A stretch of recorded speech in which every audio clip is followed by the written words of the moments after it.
एक उसने सोटा वैक्सीन कराओ चा अस्पताल मौजूद है 500 की मिकदार डोज है 500 मुर्गियां वास्तव थी सकती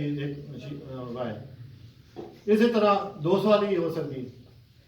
तो सर वो घेना सारे को एक वायर की दिया एक इंजेक्शन की दिया एक सान समझा रहे हैं इतना पानी पाने ने थोड़ा जो दुध पा दो मुर्गियां दाने पाओ उस जगह तो वो पानी रख दो वैक्सीन वाला बनया वो 3 घंटे तक उस काम कर सकती है वैक्सीन उसका असर रहा 3 घंटे जितने मुर्गियां पानी पींगे रहा होना थी वैक्सीन हो गई जनाब ना दो मुर्गियां अगले को कहने को दाएं थोड़े पानी रख बाकी पानी अगे पहुंचा दो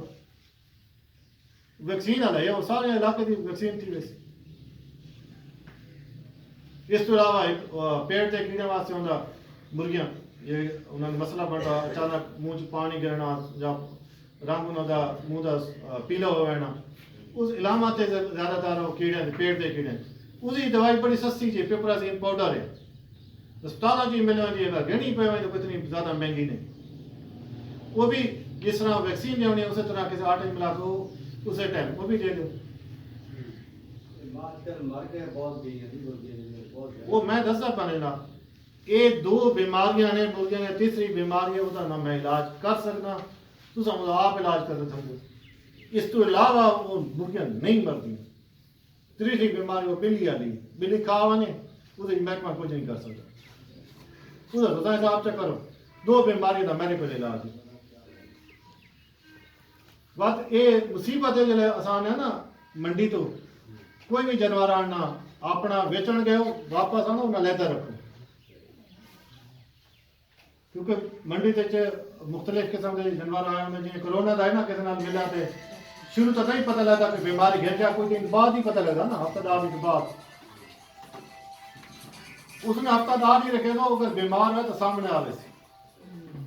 जो बीमार है तो वह तो फिर मिलना नहीं ना डॉक्टर इन्हें फेरी वाले मुर्गियां गिन के आवे उन्हें मुर्गियां छुड़े दे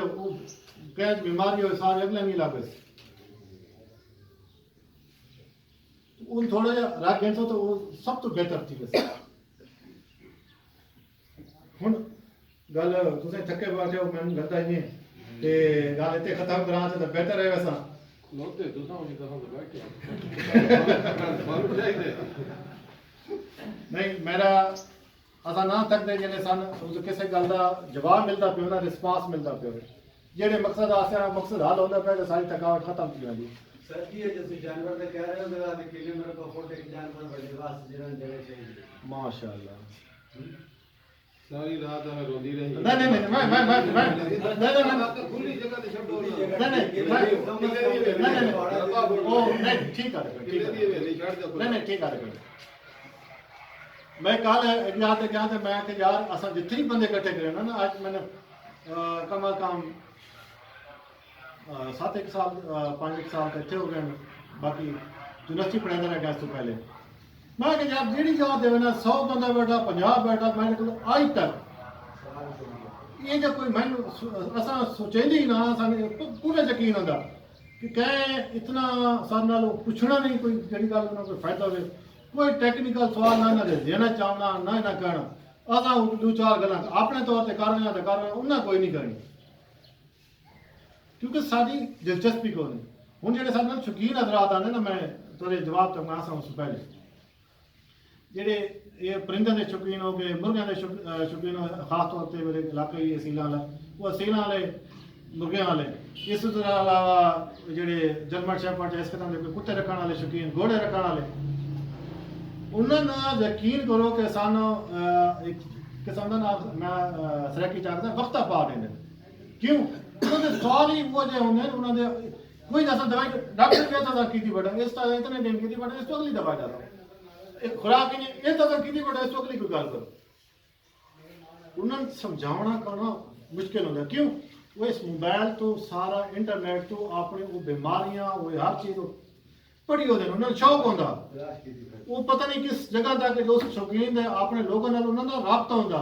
और उन्होंने को चीज़ां पूछी होते मेरे इस इलाके एक अच्छा जिम्मेदार है वो अच्छा दुध माशाल्लाह आंदा पिया ना ले गवांढी नहीं पता भाई किस तरह का बैठा ना उनकी दिलचस्पी है मैं उधर घर आया तो मैं थोड़ी विजिट चेक करे कोई गल करे ए भाई ये कर सकते हैं डॉक्टर ये ना दे फलानी ना दे जो अस तो सारे दे तुस आओ तो सही अगे अगर जो अपने दफ्तर में ड्यूटी के गर्मी दे और इस परेशानी गवर्नमेंट के बावजूद अगर जनाब ने पढ़ाई कर लेता है तो मकसद वास्ते कर लेता वरना मेरे वास्ते तो